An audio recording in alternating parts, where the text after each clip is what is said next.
The media and the political establishment is so desperate to prevent Donald Trump winning the presidency, they're now helping to foment an environment which could lead to an assassination attempt against the Republican frontrunner. Trump has been under Secret Service protection since last year. He wears a bulletproof vest at all public events. And that's because every single day on social media, hundreds if not thousands of people threaten directly or call for the assassination of Donald Trump. Go and compare the amount of death threats on Twitter being made against Trump to those made against Hillary or Bernie Sanders. It's literally 100 to 1. You've got political pundits and leftists joking every week about Trump being assassinated. Trump supporters are also being harassed and threatened with violence simply for expressing their political opinion.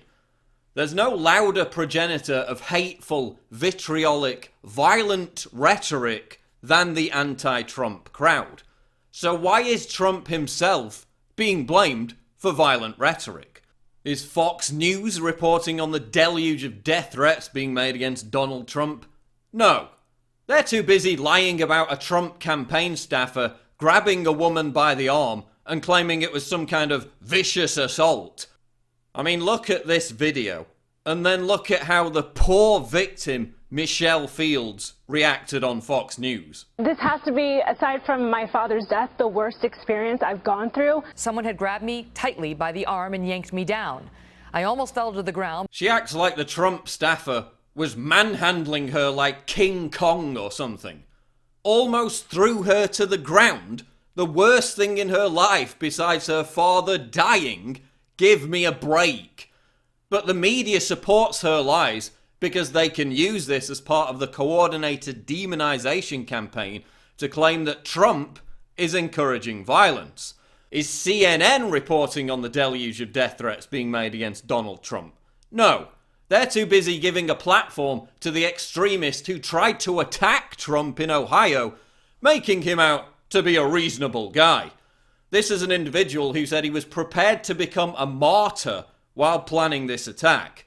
Imagine if a crazed right-wing extremist who called himself a martyr had tried to get up on stage and accost Hillary Clinton. Would CNN be trying to legitimize and humanize that guy? Would they call him a protester? Oh, and Twitter, which bans conservatives for having the wrong politics, still gives this guy a platform, sending the message to thousands of other potentially violent lunatics. You too can become a media star by physically attacking Donald Trump. Then look at what happened in Chicago.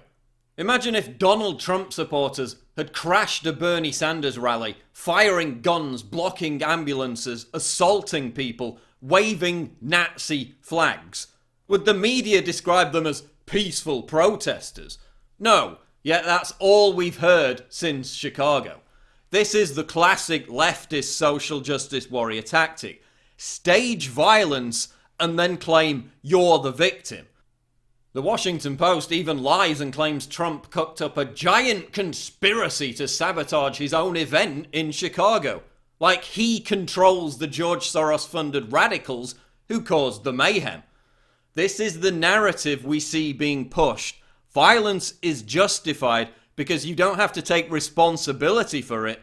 Just blame Donald Trump. Every major politician and media figurehead on both the left and right unified simultaneously to promote this mantra that Trump's rhetoric is responsible for the violence, when he's the target of the violence. And yes, Trump has made some stupid comments where he jokes about wanting to punch agitators in the face. But the climate of violence and intimidation now sweeping America has nothing to do with Donald Trump. It has everything to do with the president who said that what happened in Ferguson was an understandable form of protest. Understandable? Michael Brown, a thug who charged out and tried to grab a cop's gun, it's legitimate to protest that by burning and looting an entire city. I also blame the media, the likes of Time magazine, for asserting that violent rioting is a legitimate form of protest, a message that was acted upon by the thugs who ransacked Baltimore. I blame the media for parroting the hands up, don't shoot hoax that fueled the Ferguson unrest. I blame Hillary Clinton, the New York Times, and the political class for anointing Black Lives Matter as a respectable political movement. This is a racist hate group that has called for killing cops.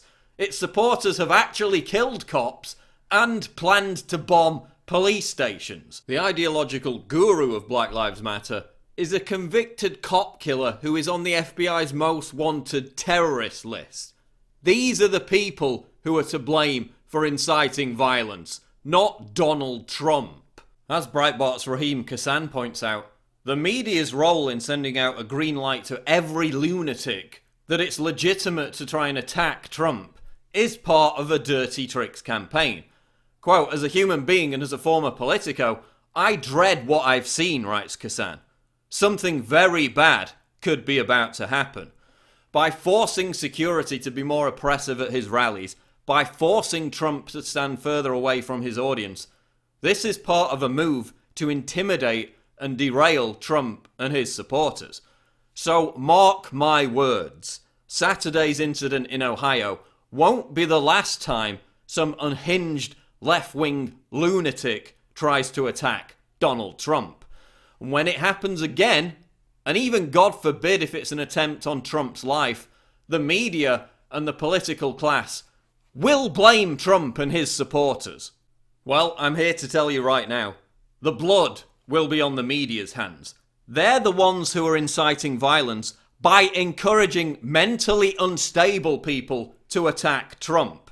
They created this environment which has venerated violence and intimidation by characterizing it as a legitimate form of protest.